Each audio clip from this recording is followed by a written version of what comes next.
capítulo 16.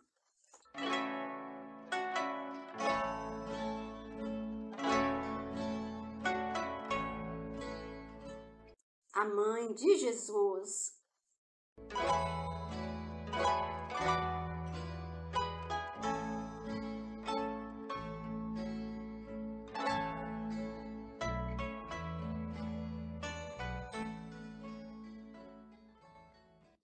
Inicia Miramês este capítulo dizendo: o parto de Jesus deveria ser como foi, sem a presença de curiosos, para não perturbar a ordem divina. Ele foi efetuado, como já dissemos, por mãos angélicas, em plena harmonia com o universo. A notícia de que tinha nascido o Messias, anunciado pelos profetas, correu por toda a Palestina, avançou fronteiras, chegando mesmo a outros países, tudo feito no maior sigilo e cuidado, pois a ordem de Herodes ainda estava em vigor. Maria já se encontrava refeita e, com a presença de Jesus, se acostumara a sentir altas vibrações espirituais e ver entidades elevadas ao seu redor.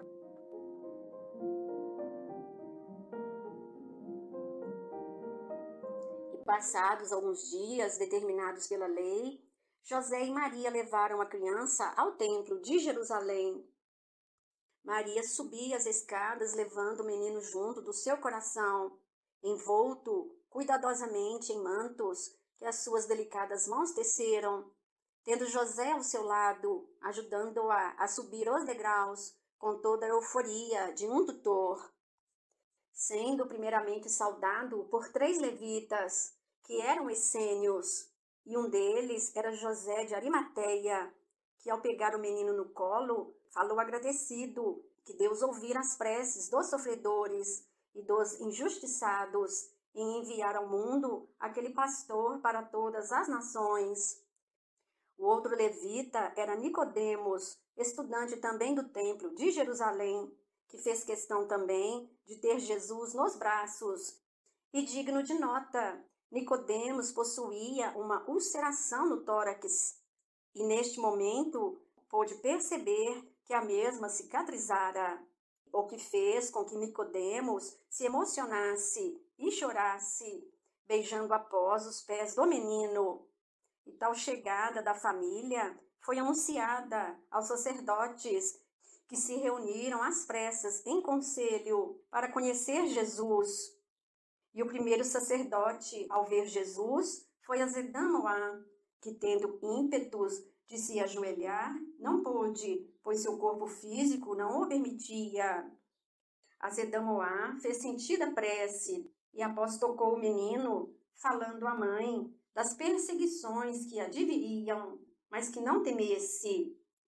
E agora o casal foi levado para ser interrogado pelos sacerdotes, sendo lidas perguntas para José e Maria. O primeiro questionamento foi quanto ao nascimento de Jesus através de uma virgem. Como José explicaria isto? Desejavam muitos dos sacerdotes desmascarar aquela família. E narra-nos Miramês que José, com sua humildade, lhes explicou as circunstâncias do nascimento de Jesus, o aparecimento do anjo, e que a concepção do menino fora obra do Divino Espírito Santo. E muitos dos sacerdotes se colocaram irados. E outro ledor de perguntas questionava sobre sua permanência como virgem após o nascimento do menino.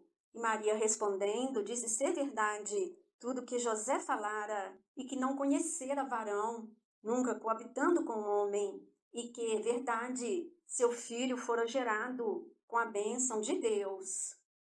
E após, o príncipe da sinagoga se levantou em defesa das verdades expostas ali pelo casal, dizendo, entre outras coisas: quantos de nós não estamos aqui somente para alimentar as nossas ideias e querer fazer vigorar o que aprendemos de outros homens aos quais já nos referimos? O que é a verdade, se estamos famintos dela? Quantos profetas já matamos como sendo falsos e que hoje o arrependimento cobre de luto as nossas consciências? Conservar é justo, mas conservar o erro é pecado irreparável. Pensemos nisso e abrandemos nossos corações quanto à vigência da verdade. Foram estas palavras como água fria jogada sobre os ânimos exaltados. Após o chefe das sinagogas abençoa Maria e seu filho. E mais à frente, um sacerdote de nome Eleazar questiona Nicodemos sobre a cura realizada ao tocar o menino. A expectativa era geral e Nicodemos humildemente abre a túnica e mostra a cicatriz. E Eleazar falou a todos, testificando que no dia anterior vira intacta tal chaga na altura do coração de Nicodemos. O ambiente encontrava-se dominado pelos agentes da luz. E em seguida foi feito a Maria e José um questionamento. Teriam meios, recursos para cuidar da criança? E Maria responde que tinham casa para morar, que viveriam do trabalho de José como carpinteiro. Não se preocupassem e que, caso quisessem, poderiam acompanhar o crescimento do menino.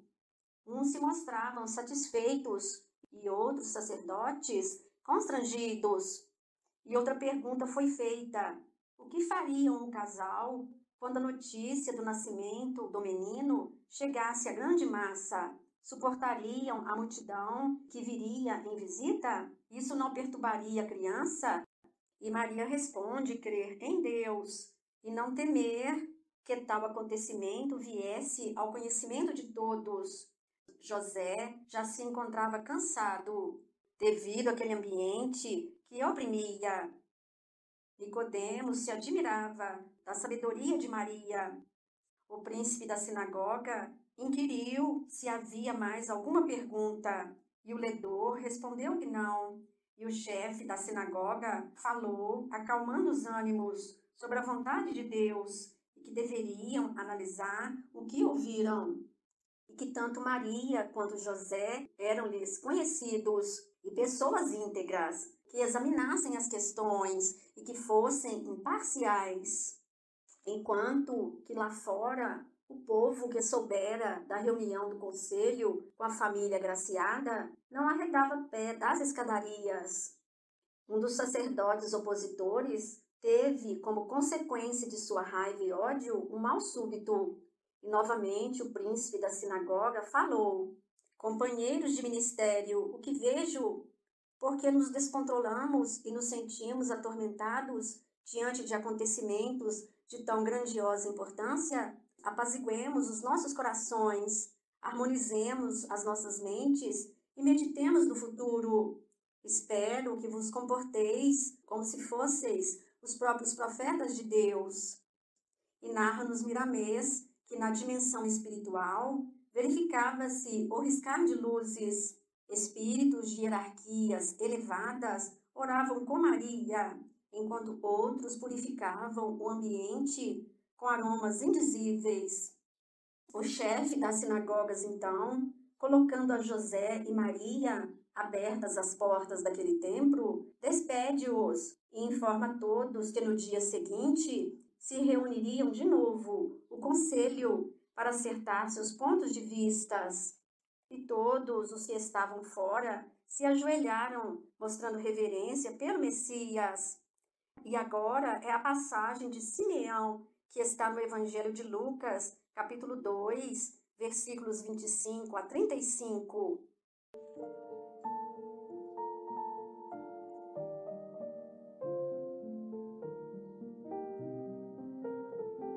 Havia em Jerusalém um homem cujo nome era Simeão, e este homem era justo e temente a Deus, esperando a consolação de Israel, e o Espírito Santo estava sobre ele.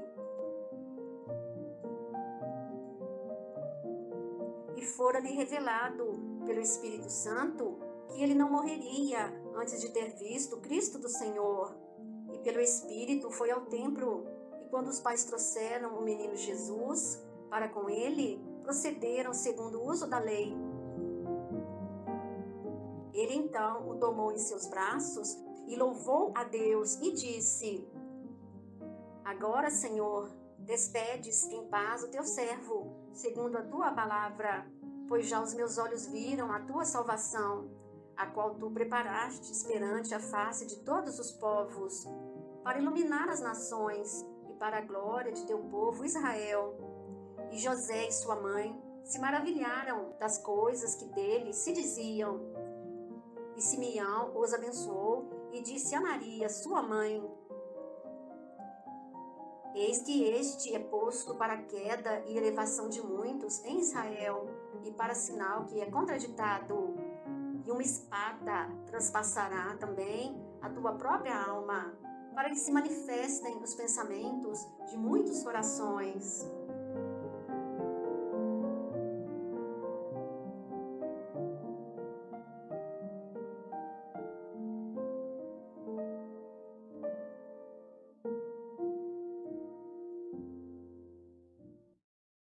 E Miramês termina este capítulo narrando: Maria, já acomodada no lar que os acolhera, com seu filho ao lado, entregou-se ao sono, orando, e dormiu serenamente ao lado do sol, que começava a despontar nos corações dos homens.